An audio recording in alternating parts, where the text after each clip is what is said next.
Mi mamá siempre solía decir, la cabeza rapada es el mejor peinado para una chica. Limpio, sencillo, fácil de mantener, y evita que, ya sabes, atraigas el tipo de atención equivocada de los chicos. Creciendo, siempre llevaba la cabeza rapada. Sí, ya estaba acostumbrada a las miradas. El verano después de graduarme de la secundaria, armé un escándalo enorme. A duras penas logré convencerla de que me dejara dejarme crecer el cabello. Y luego, la noche antes de irme a la universidad, se metió a escondidas mientras yo dormía y me volvió a rapar la cabeza. Un grito desgarrador salió del baño esa mañana. Me quedé ahí, agarrándome el cuero cabelludo recién afeitado, sintiendo que iba a explotar. Mi mamá, blandiendo una espátula, entró furiosa desde la cocina. ¿Qué demonios estás gritando? ¿Quieres despertar a todo el vecindario? Me empujó con fuerza.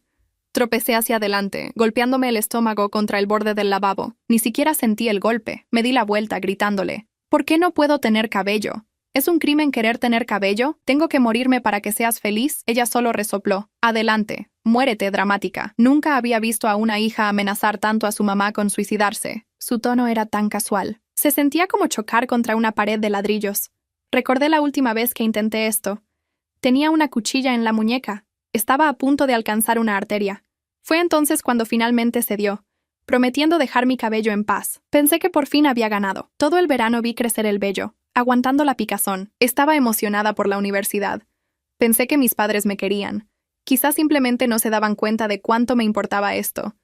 Pensé que tal vez podrían ceder, pero a ella no le importaba si yo vivía o moría. Solo quería darme esperanza y luego aplastarla, solo para recordarme que ella tenía el control. Todo el griterío despertó a mi papá. Mi papá apareció en la puerta del baño con los ojos hinchados y el pelo revuelto. Miró la espátula en la mano de mi mamá. Miró mi cabeza. Miró el piso. Y después volvió a mirar a mi mamá. No me miró a mí. Esa fue la parte que registré con más claridad. Que no me miró a mí. ¿Qué pasó? Preguntó con la voz ronca de quien acababa de despertar. Nada, dijo mi mamá bajando la espátula. Un berrinche. Mi papá se quedó un segundo más en el umbral. Después se dio la vuelta y caminó hacia la cocina, arrastrando las pantuflas. Escuché cómo abría la nevera. Sacaba la jarra de jugo. Se servía un vaso. El sonido normal de una mañana normal. Me pasé la mano por el cuero cabelludo otra vez. Todavía estaba caliente del agua de la ducha que no había alcanzado a terminar. Pequeños cortes, casi invisibles, donde la cuchilla había pasado demasiado rápido. Ella lo había hecho con prisa, en la oscuridad, sin importarle si me dejaba el cuero lastimado. Mi mamá seguía parada en la puerta, esperando algo. Quizás que yo siguiera gritando. Quizás que me tirara al piso como cuando tenía 13 años. Quizás que amenazara otra vez con la cuchilla. Algo que ella pudiera usar para volver a ser la adulta razonable y yo la hija dramática. No hice nada de eso. Cerré la llave del agua, que todavía corría. Tomé la toalla del gancho y me sequé la cabeza con movimientos cortos. El pelo no se sentía como pelo. Se sentía como cuando uno se toca una rodilla después de haberse caído de bruces. Una superficie rara, que uno reconoce pero que ya no le pertenece del todo. Apúrate, dijo mi mamá. El taxi llega en 1 hora. Salió del baño. La escuché caminar por el pasillo, entrar a la cocina, decirle algo a mi papá en voz baja. No alcancé a oír las palabras. Tampoco me importó. Me quedé frente al espejo un momento más. La chica que me devolvía la mirada no se parecía a la que se había acostado la noche anterior. Esa otra chica tenía 18 años recién cumplidos, una maleta armada en la esquina del cuarto y una carta de admisión doblada dentro de un sobre en el cajón de la mesa de noche. Esa otra chica había pasado todo el verano midiéndose el pelo frente al espejo cada 2 o 3 días, calculando cuánto le iba a crecer para la foto de ingreso. Esta chica del espejo ya no era esa. Respiré una vez, hondo. Después cerré la puerta del baño con seguro. Me senté en la tapa del inodoro y estuve ahí sin moverme durante unos minutos. No lloré. Había llorado mucho antes, y el cuerpo aprende. A cierta edad, uno ya no desperdicia las lágrimas en los momentos que las merecerían. Cuando salí, mi mamá estaba sirviendo avena en 2 platos. Uno para ella, uno para mi papá. Había un tercer plato vacío en mi lugar habitual. Siéntate, dijo, sin voltear. No tengo hambre. Me miró por encima del hombro. Esperó. Quizás esperó que agregara algo, que me suavizara, que pidiera perdón por haber gritado. Yo también esperé. No agregué nada. Fue ella la que terminó hablando. «Te serví avena». Ya escuché. Mi papá levantó la vista del periódico que había abierto sobre la mesa. No había estado leyendo. Solo lo había abierto para tener algo entre las manos. Me miró por primera vez desde que había aparecido en el baño. Fue una mirada larga. Por un instante pensé que iba a decir algo, que iba a preguntarme si estaba bien, que iba a fruncir el ceño ante mi cabeza rapada y pedirle a mi mamá una explicación que ella no pudiera esquivar con la palabra berrinche. No preguntó nada. Volvió al periódico. Subí a mi cuarto. La maleta estaba en la esquina, armada desde hacía 3 días. Encima del escritorio, las llaves del cuarto de residencia de la universidad, la carpeta con los papeles de matrícula, un sobre con dinero en efectivo que me había guardado del trabajo de verano. Me había prometido gastarlo en un corte de pelo bonito antes de la foto de estudiante. Había incluso recortado una imagen de una revista, con un peinado que me gustaba, y la había guardado entre las páginas de un cuaderno. Saqué el recorte del cuaderno.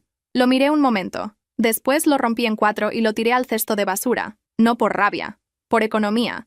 Ya no servía. Abrí el cajón de la mesa de noche, saqué la carta de admisión, la doblé otra vez y la guardé en el bolsillo interior de la chaqueta. Revisé la maleta. Llevé la mano al armario y saqué una gorra de béisbol azul que había sido de mi primo. Una que me había prestado el verano anterior y que nunca devolví. Me la puse. Me quedaba grande. Me la quité y la guardé en el bolso de mano. Bajé las escaleras con la maleta. Mi mamá ya estaba cerca de la puerta, organizando unas bolsas. Había 3. Una tenía fruta. Otra tenía galletas empaquetadas. La tercera, frascos pequeños de vitaminas y un termo con algo caliente. Te preparé cosas, dijo. Para el viaje. Gracias. Come la fruta primero, antes de que se maltrate. Está bien. Dejé las bolsas en el piso, al lado de la maleta. No las toqué más. Mi papá salió de la cocina con el vaso de jugo todavía en la mano. Se paró frente a mí, incómodo, como un visitante que no sabe si ofrecer la mano o el hombro. Pórtate bien, mija. Sí, papá. Llama cuando llegues. Sí. Mi mamá se acercó, abrió los brazos. Había algo en ese gesto que intentaba parecer maternal y que, a esa hora de la mañana, después de todo, resultaba tan torpe como un actor que no ha memorizado la escena. La dejé abrazarme. No la abracé de vuelta. Ella fingió no darse cuenta. Te va a ir bien, dijo contra mi oreja. Cuando el pelo vuelva a crecer, me vas a agradecer. Una chica con poco pelo se concentra más en los estudios. Me quedé quieta hasta que terminó. Después me separé un paso. El claxon del taxi sonó afuera. Ya llegó, dije. Mi papá abrió la puerta. El chofer, un hombre mayor, bajó del auto y se acercó a ayudarme con la maleta. Fue él, no mi papá, quien la cargó hasta el baúl. Mi papá se quedó en el marco de la puerta con el vaso de jugo, observando. Subí al taxi. Por la ventanilla vi a mi mamá recoger las 3 bolsas del piso. Se acercó corriendo. Abrió la puerta trasera del auto y las metió en el asiento del copiloto sin pedir permiso. No te las olvides. No. Cerró la puerta. Se quedó parada en la vereda, al lado de mi papá. Los dos levantaron la mano cuando el taxi arrancó. Yo no levanté la mía. Miré hacia atrás una sola vez. Mi mamá ya se había dado la vuelta para entrar a la casa. Mi papá todavía estaba en la puerta, mirando el auto alejarse, con el vaso de jugo en la mano. No parecía triste. No parecía aliviado. Parecía un hombre que estaba esperando que terminara un trámite para poder volver a su periódico. ¿Está bien ahí atrás, mija?, preguntó el chofer después de unas cuadras. Sí, señor. ¿A la universidad vamos? Sí. Primer día, ¿no? Sí. Asintió.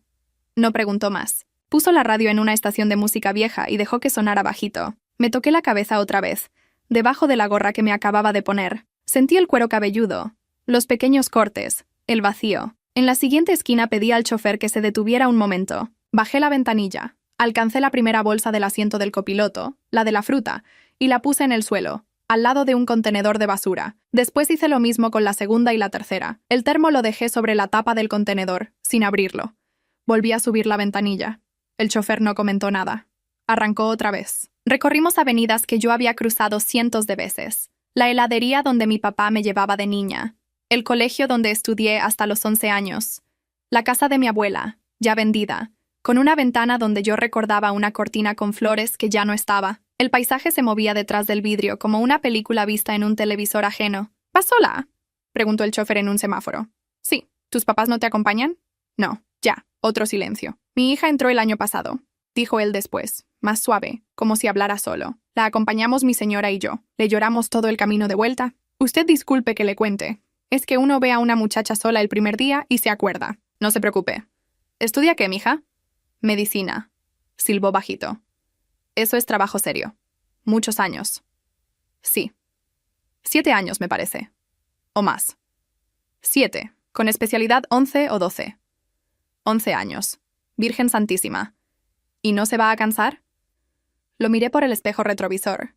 Era un hombre de unos 60 años, con bigote gris y los ojos cansados. Me estaba sonriendo un poco, con amabilidad verdadera, de esa que no pide nada. No, dije. No me voy a cansar. Así me gusta. Llegamos al campus a media mañana. El taxi se detuvo frente al edificio de registro. El chofer bajó, sacó mi maleta del baúl, la puso al lado mío en la acera. Le pagué lo que marcaba el contador y le di una propina pequeña, la que podía permitirme. Él miró el billete, miró a las otras familias que descargaban autos con los hijos rodeados de padres, hermanos, abuelos.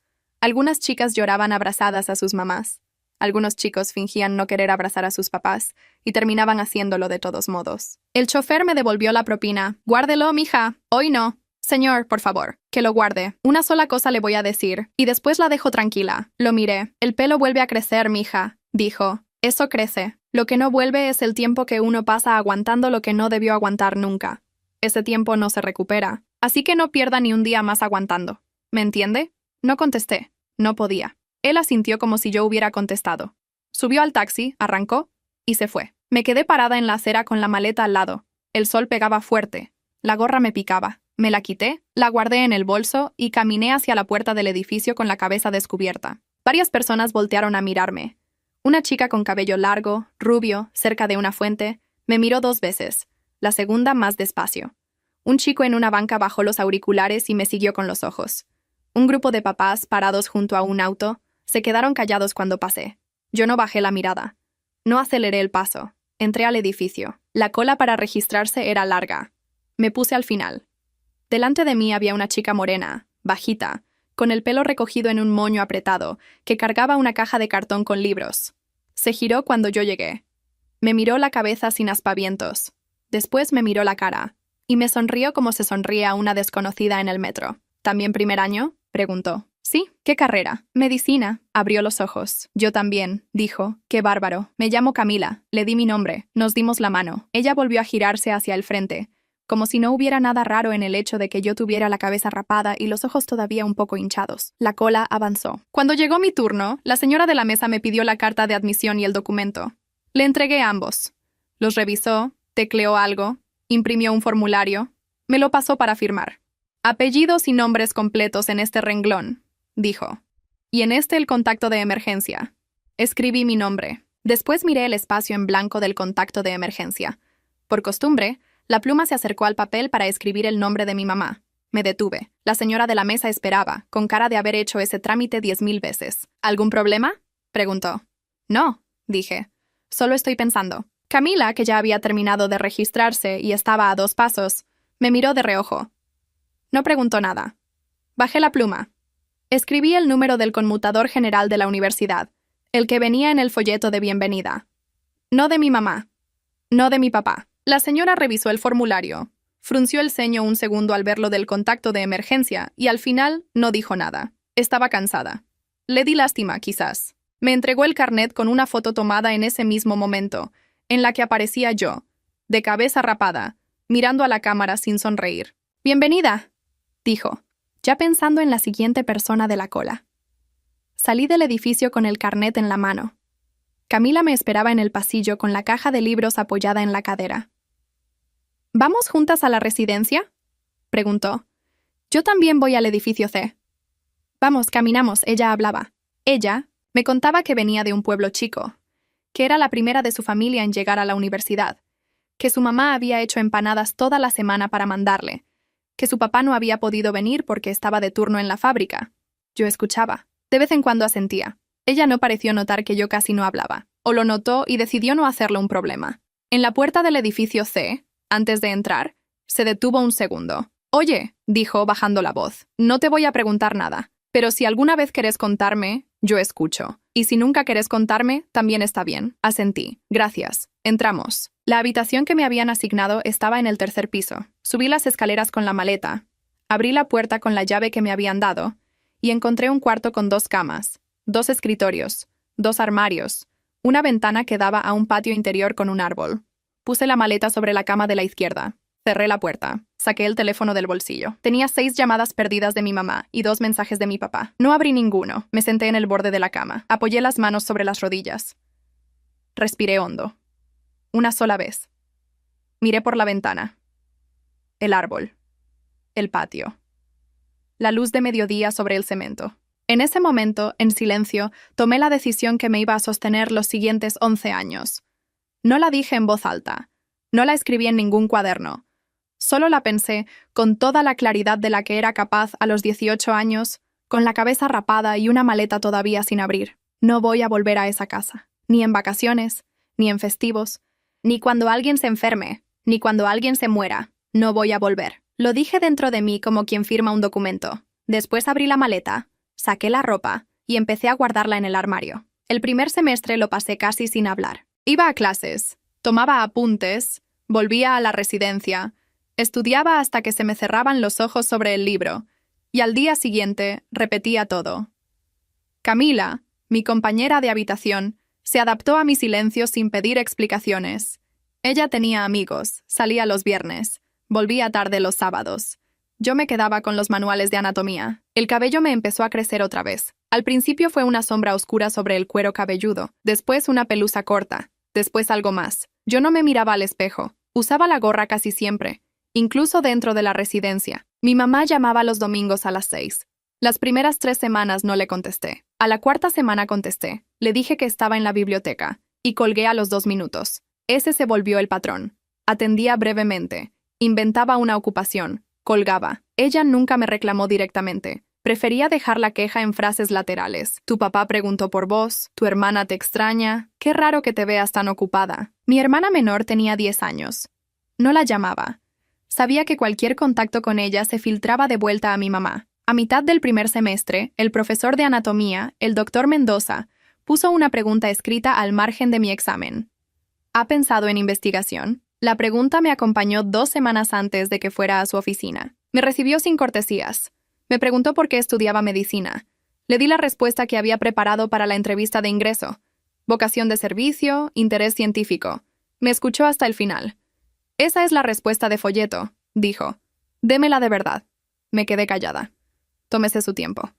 Quiero una carrera larga, dije al fin. Quiero un trabajo que nadie pueda quitarme. Me miró un momento. Esa es mejor respuesta. Anotó algo en una libreta. Me dijo que había un cupo en su grupo de investigación para estudiantes de primer año. Trabajo no remunerado, horarios largos, tareas mecánicas. Acepté antes de que terminara la frase. Salí de su oficina con la sensación de haber firmado algo que no entendía del todo. Era el reconocimiento de que había adultos a los que se podía responder con la verdad y no pasaba nada. Esa noche, en la residencia, Camila me encontró sentada en la cama con los libros cerrados. Era raro verme así. Se sentó frente a mí y no preguntó. Empecé en un grupo de investigación. Dije, eso es bueno, ¿no? Sí. Entonces, ¿por qué tenés cara de entierro? Me reí un poco.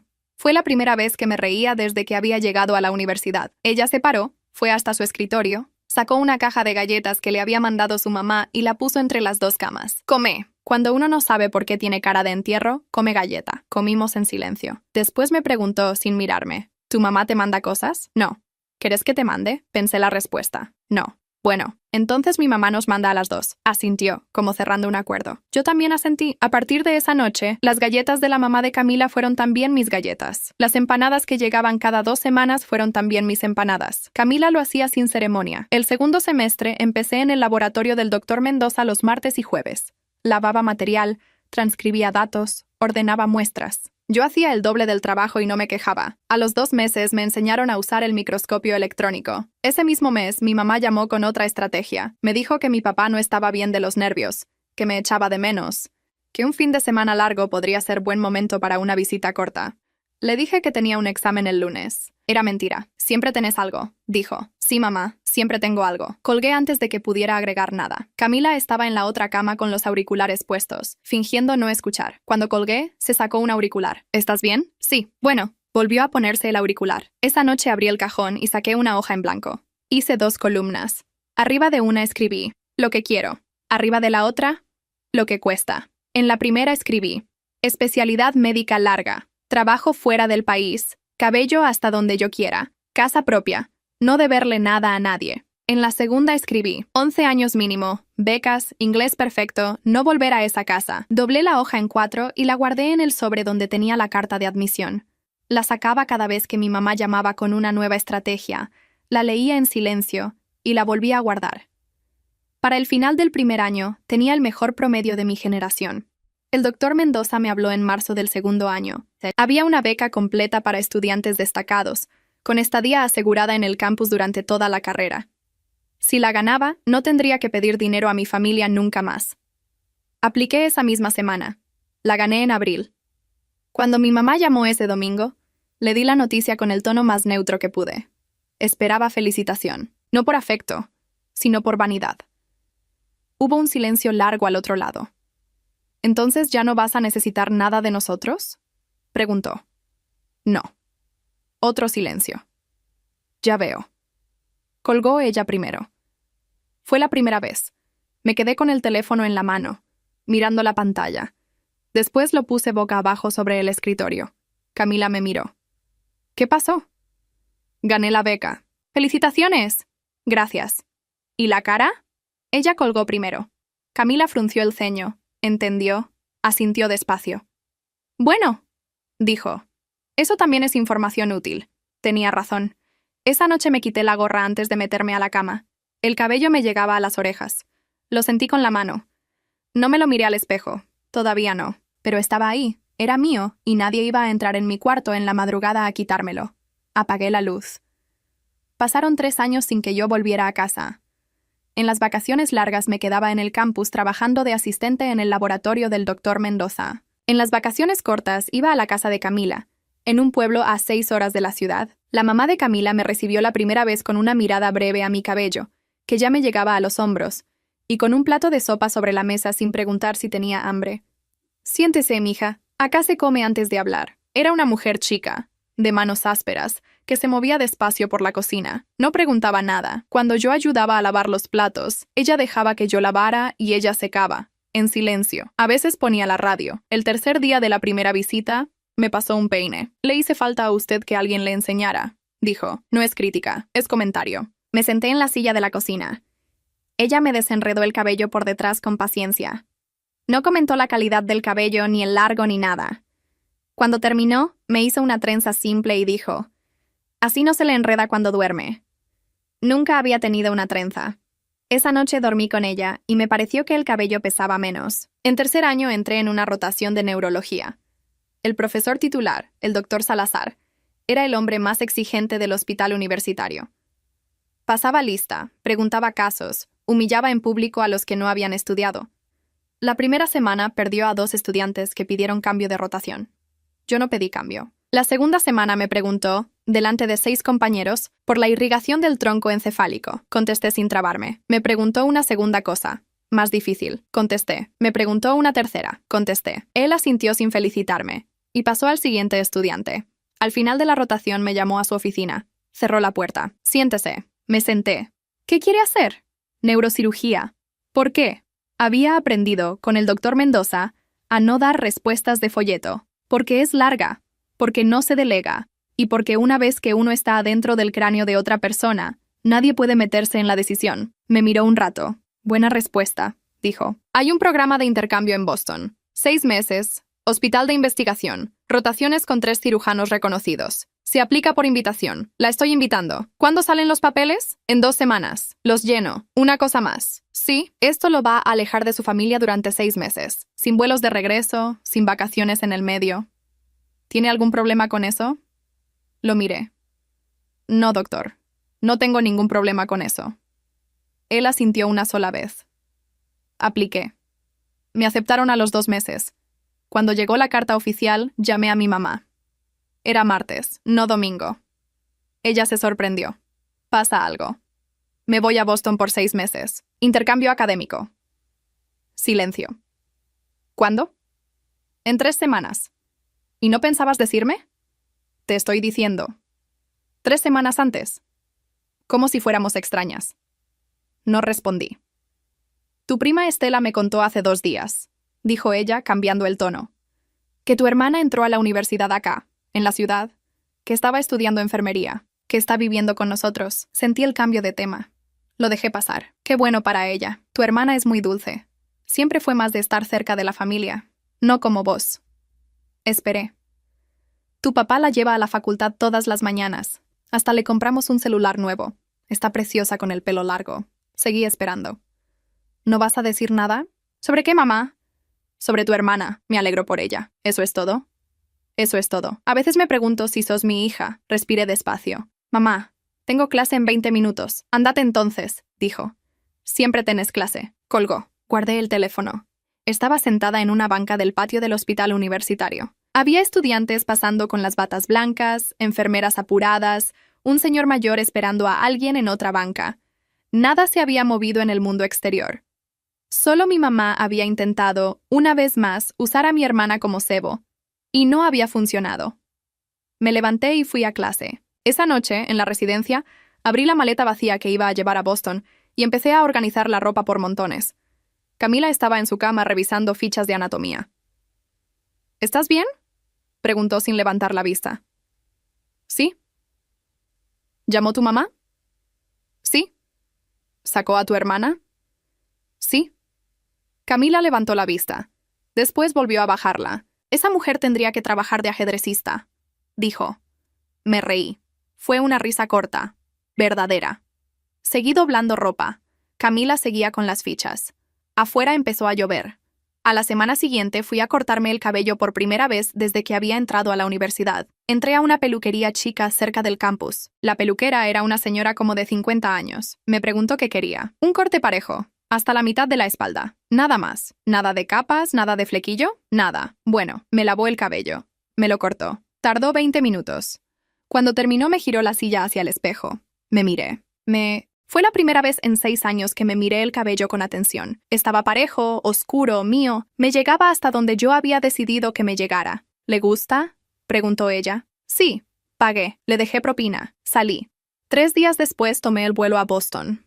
En el avión, antes de despegar, apagué el teléfono. No lo prendí hasta después de aterrizar. Boston en enero era más frío de lo que había imaginado. El primer día caminé del dormitorio al hospital con un abrigo que me había comprado en oferta y que no alcanzaba a cubrirme las orejas. Entré al edificio con la cara roja y las manos entumecidas. La supervisora del programa me recibió en una oficina pequeña. Era una mujer de unos 40 años, pelo corto canoso, voz de quien no repite las instrucciones 2 veces. Turnos de 24 horas los martes y los viernes. Pasa de visita los lunes, miércoles y sábados. Los domingos libres, si alcanzan. ¿Algún problema? No. Buena respuesta. Me dio un gafete, una llave de casillero y un horario. Después me acompañó a la sala de residentes.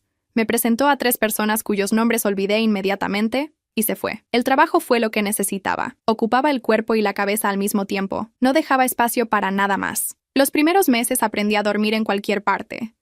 Sillas, camillas vacías, el suelo de la sala de residentes con un abrigo enrollado bajo la cabeza.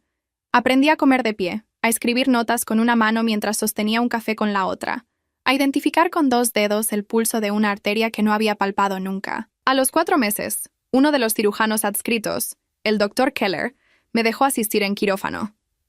Solo observación, al principio. Después me dejó sostener separadores. Después, en una cirugía de columna, me dejó hacer el cierre de piel. Las suturas me salieron parejas. Él me miró por encima del barbijo y asintió. No me dijo nada en el momento, pero al terminar, en el pasillo, me dijo: «Considere aplicar a la residencia aquí cuando termine su carrera. Lo voy a considerar». En ese mismo viaje, Mateo apareció. Lo había conocido en primer año, en la clase de anatomía. Un chico tranquilo, de familia sencilla, que estudiaba medicina con la misma terquedad silenciosa que yo. Habíamos sido compañeros de grupo de estudio durante 4 años. Salíamos a veces a tomar café. Nunca había habido declaraciones ni gestos grandilocuentes. Él me mandaba apuntes cuando yo faltaba a clase. Yo le prestaba libros. Nos acompañábamos a examen. Un viernes me mandó un mensaje. «Voy a Boston el próximo fin de semana. Conferencia del Hospital General. 2 días libres. ¿Te puedo invitar a cenar?», contesté. Sí, llegó un viernes a las 6 de la tarde. Nos encontramos en la puerta del hospital. Me dio un abrazo corto, sin apretar. Traía un gorro de lana y una sonrisa que no había visto en 4 años. «¿Te creció el pelo?», dijo. «Sí». «¿Te queda bien?». «Gracias». Cenamos en un lugar chico cerca del río. Hablamos de la facultad, del hospital, de los profesores. No hablamos de su familia ni de la mía. Cuando me acompañó al dormitorio, en la puerta, él se quedó un momento más de lo que hubiera durado una despedida normal. «Mañana estoy libre todo el día», dijo. «Yo también. ¿Almuerzo?». «Sí», se fue. Yo entré al dormitorio, me senté en la cama y me quedé un rato mirando la pared. El sábado almorzamos.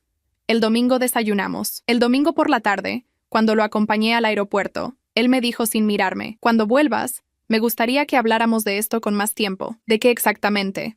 De si querés que esto sea algo. Me quedé un momento sin contestar. Él no me presionó. Cuando vuelva, dije. Asintió. Se fue. Volví al dormitorio caminando. Era la primera vez en mi vida que alguien me había preguntado directamente qué quería yo, sin condiciones, sin manipulación, sin usar a nadie como cebo. Esa noche, mientras revisaba las notas del día siguiente, sonó el teléfono. Era un número desconocido. Contesté por costumbre profesional. ¿Hija? La voz era de mi hermana. Tenía 13 años. Estaba llorando. ¿Qué pasó? Papá. Lo llevaron al hospital hace 2 horas. Tuvo un derrame. Me senté derecha en la cama. ¿Dónde está? Me dio el nombre del hospital, la ciudad, el número de habitación. Hablaba rápido, con la respiración entrecortada. Después oí la voz de mi mamá en el fondo, pidiéndole el teléfono. Pásame con mamá. Sí. Hubo un ruido. Después la voz de mi mamá, más compuesta. Tu papá está grave. Los médicos dicen que necesita cuidados de largo plazo. Yo no puedo sola. Tu hermana está empezando la universidad. Necesitamos que vengas. Respiré despacio. ¿Qué tipo de derrame? No sé los nombres. Del lado izquierdo. No puede hablar bien. Pedíle al médico tratante que me mande el informe por correo. Te paso el mío. ¿Qué? El informe. Los estudios de imagen, la medicación actual, el pronóstico. Te paso mi correo ahora. Hija, te estoy pidiendo que vengas. Mamá. Yo estoy en Boston hasta junio. No me puedo mover, pero puedo ayudar de otra manera. Conozco a 3 neurólogos buenos en la ciudad. Les voy a escribir esta noche. Uno de ellos te va a recibir sin lista de espera. No me estás escuchando. Te estoy escuchando. Tu papá está enfermo. Tu hermana está sola. Yo no doy más. Mamá, te paso los contactos esta noche. Si aceptas ayuda profesional, la tenés. Si lo que estás pidiendo es que yo vuelva a cuidarlo, eso no va a pasar. Hubo un silencio largo. Nunca pensé que iba a tener una hija así. Yo tampoco pensé que iba a tener la mamá que tengo. Colgué antes que ella.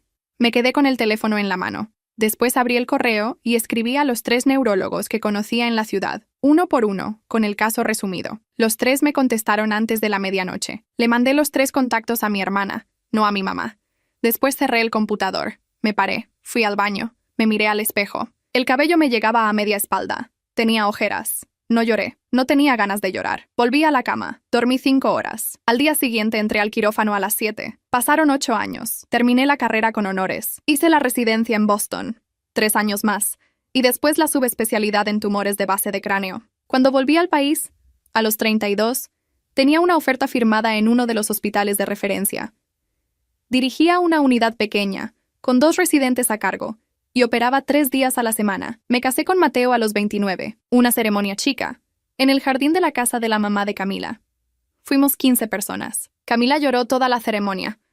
Mateo no lloró, pero le tembló la mano cuando firmamos. La mamá de Camila me peinó esa mañana. Me hizo un recogido bajo, sencillo, con una flor blanca al costado. Acuérdese, mija, me dijo mientras sujetaba las horquillas. La que se ve linda es la que está tranquila. No invité a mi familia. Mi hermana lo sabía y lo entendió. Mis padres se enteraron por una prima que vio una foto en redes. Mi mamá me llamó esa noche. No atendí. Con mi hermana sí había mantenido contacto. Se había graduado de enfermería a los 22. Se había mudado sola a una ciudad cercana. Trabajaba en un hospital público. Nos escribíamos cada 2 o 3 semanas. Nunca me pidió mediar con mamá. Yo nunca ofrecí. Del papá me llegaban noticias por ella. El derrame lo había dejado con hemiparesia. Caminaba con bastón. Hablaba despacio, pero se le entendía. Un martes de otoño, a media mañana, abrí la carpeta del paciente que tenía programado para el viernes. Meningioma esfenoidal, tamaño considerable. Solo 3 cirujanos en el país operábamos rutinariamente esa localización. Bajé la vista hasta los datos del paciente. Reconocí el apellido antes que el nombre. Era mi papá. Me quedé quieta. Seguí leyendo. El neurólogo que lo había derivado era uno al que yo le había recomendado a mi hermana, años antes. El pronóstico con cirugía era bueno. Sin cirugía, 6 meses. Llamé a mi secretaria. Andrea, el paciente del viernes, ¿vino solo o acompañado? Con 2 mujeres, doctora. La esposa y una hija, parece. Gracias. Corté. Mi hermana no sabía. Si hubiera sabido, me habría avisado. Mi mamá había preferido que yo me enterara sola, o no me enterara nunca antes que pedir ayuda. Abrí el correo. Escribí al jefe de servicio. Doctor, el paciente del viernes es mi padre. Declaro conflicto de interés. Solicito reasignación al doctor Villanueva. Me excluyo del equipo quirúrgico. Contestó a los 10 minutos. Entendido. ¿Querés atender la consulta preoperatoria? Sí, yo la atiendo. El viernes llegaron a las 10. Ordené los papeles. Me lavé las manos. Me miré al espejo un segundo. No cambié nada. Andrea abrió la puerta. Pase, señor. Señoras. Mi papá entró primero, con el bastón. Se veía más viejo. Detrás entró mi hermana. Detrás, mi mamá. Los tres se detuvieron en el umbral al verme. Mi hermana fue la primera en reaccionar. Se le soltaron las lágrimas sin sonido. Mi papá bajó la vista al suelo. Mi mamá se quedó parada, mirándome como quien mira algo que no alcanza a procesar. Siéntense. No se movieron. Por favor. Mi hermana ayudó a mi papá. Mi mamá se sentó al lado del papá, en el medio. Mi hermana del otro lado. Tomé el expediente. El doctor Villanueva va a ser el cirujano. Es el mejor del país para esta cirugía. La operación es el martes a las 7. Internación el lunes por la tarde. Mi mamá abrió la boca. No la dejé hablar. Voy a explicar el procedimiento. Si tienen preguntas técnicas, las contesto ahora. Si tienen otras preguntas, las guardan. Expliqué la cirugía, los riesgos, la recuperación. Mi papá escuchaba con los ojos fijos en el escritorio. Mi hermana tomaba notas. Mi mamá miraba la pared. ¿Dudas? Mi hermana preguntó sobre la medicación postoperatoria. Contesté. Mi papá no preguntó nada. Mi mamá habló. Hija. La miré. Mamá. Acá soy doctora. En este consultorio no soy hija. Solo quiero decirte. Mamá. Si es sobre la cirugía, lo hablamos. Si no, no. Apretó los labios. Bajó la vista. Mi hermana me miró por primera vez con algo parecido al orgullo. Cerré el expediente. Los espero el lunes por la tarde. Buenos días. Se levantaron. Mi hermana ayudó a mi papá. Mi mamá salió última, sin mirarme. Cuando cerraron la puerta, me quedé sentada un momento. Después llamé a Andrea. ¿Puede traerme un café, por favor? Claro, doctora. Me recosté en la silla. Miré el techo. No lloré. Andrea trajo el café. Lo dejó en el escritorio sin preguntar. Llevaba 6 años trabajando conmigo y había aprendido, como Camila en su momento, a leer los silencios sin forzarlos. Esa noche, en casa, le conté a Mateo. Le resumí todo en 3 frases mientras cenábamos. Él dejó el tenedor. Escuchó hasta el final. Y solo preguntó una cosa. ¿Necesitas algo? No. ¿Vas a ir a la cirugía? No. Lo opera Villanueva. Yo no entro al quirófano. ¿Vas a visitar en internación? Una vez. Como médica de cabecera. Nada más. Él asintió. Volvió a tomar el tenedor. Más tarde, ya acostada, revisé el teléfono. Mi hermana había escrito. Gracias por recibirnos hoy. Mamá está callada desde que salimos. No te molesto más. Cualquier cosa te aviso. Le contesté. Gracias a vos. Cuídate. Apagué el teléfono. El lunes por la tarde fui a internación. Entré a la habitación con la carpeta en la mano. Mi papá estaba en la cama, ya con la bata del hospital. Mi hermana en la silla al lado. Mi mamá en una silla más lejos, contra la ventana. Revisé la vía. Confirmé la medicación preoperatoria con la enfermera de turno. Di 2 indicaciones adicionales sobre ayuno. Todo protocolo. No me senté. Antes de salir, mi papá levantó la mano del lado bueno, un gesto pequeño, que yo podía aceptar o ignorar. Me acerqué al costado de la cama. Gracias, dijo él despacio. Es mi trabajo, papá. Gracias igual. Asentí una vez. Le acomodé la sábana. Salí de la habitación. En el pasillo caminé hasta el ascensor sin mirar atrás. La cirugía fue un éxito. Villanueva salió del quirófano a las 11:30 de la mañana. Se cambió. Y fue él mismo a darle el parte a la familia. Yo lo supe por el mensaje que me mandó mi hermana. Todo bien. Recuperación en terapia intermedia. Te mando novedades. Contesté. Gracias. Cualquier complicación me avisan al interno. No hubo complicaciones. Mi papá pasó 4 días en internación. En 2 de esos días fui a revisarlo, como médica de cabecera del caso, junto con la residente a cargo. Entré, revisé, salí. Mi mamá estaba siempre en la silla contra la ventana. Nunca me dirigió la palabra en esas visitas. Mi hermana tampoco intentó mediar. El 5.º día le dieron el alta. Yo no estaba en el hospital ese día. Firmó los papeles un colega. Una semana después, mi hermana me escribió. Mamá quiere hablar con vos.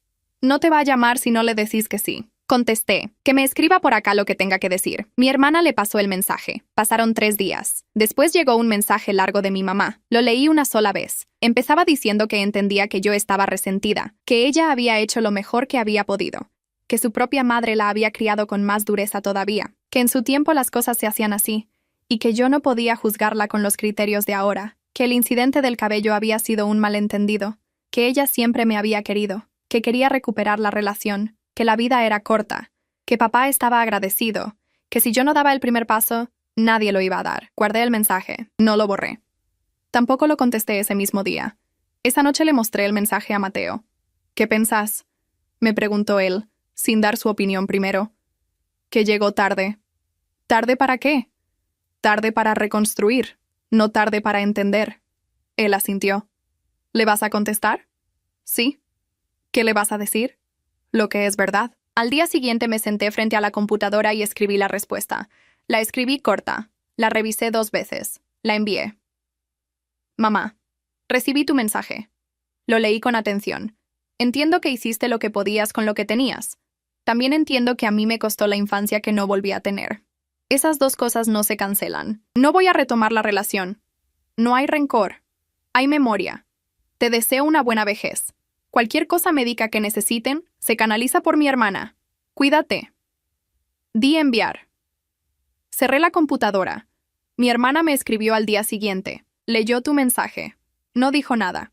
Se quedó callada toda la noche. ¿Estás bien vos? Sí, gracias por preguntar. ¿Querés que vaya el finde? Sí, vení el sábado. Mateo hace asado. Vino el sábado. Cenamos los 3 en la terraza. Hablamos de su trabajo, del hospital donde ella trabajaba, de un curso de cuidados intensivos al que quería postularse. Le dije que la podía ayudar con las cartas de recomendación. Ella asintió sin hacer escena. Esa noche, después de que Mateo se acostó, me quedé con ella en la cocina tomando un té.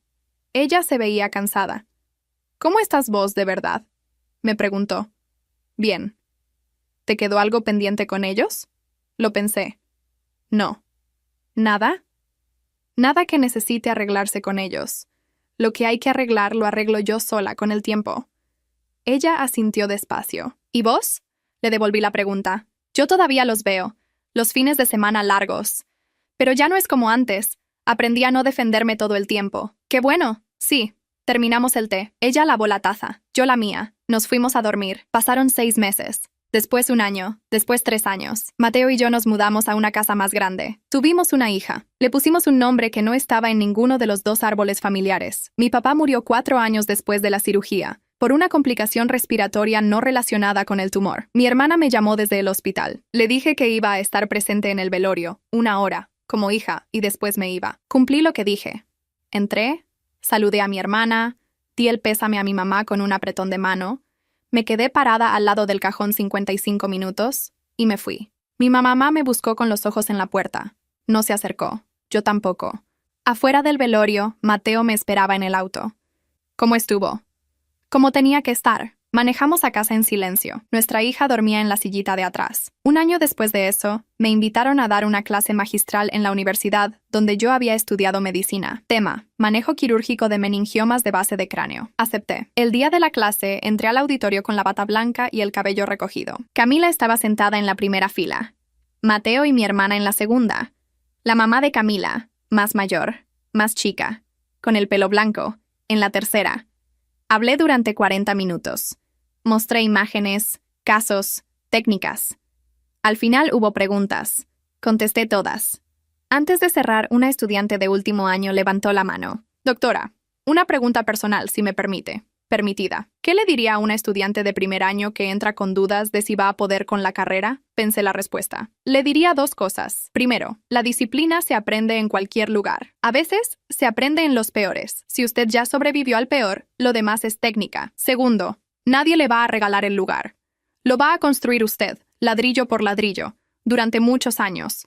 No hay atajos, pero tampoco hay destino. El lugar que usted quiera ocupar, lo va a ocupar, si no se rinde.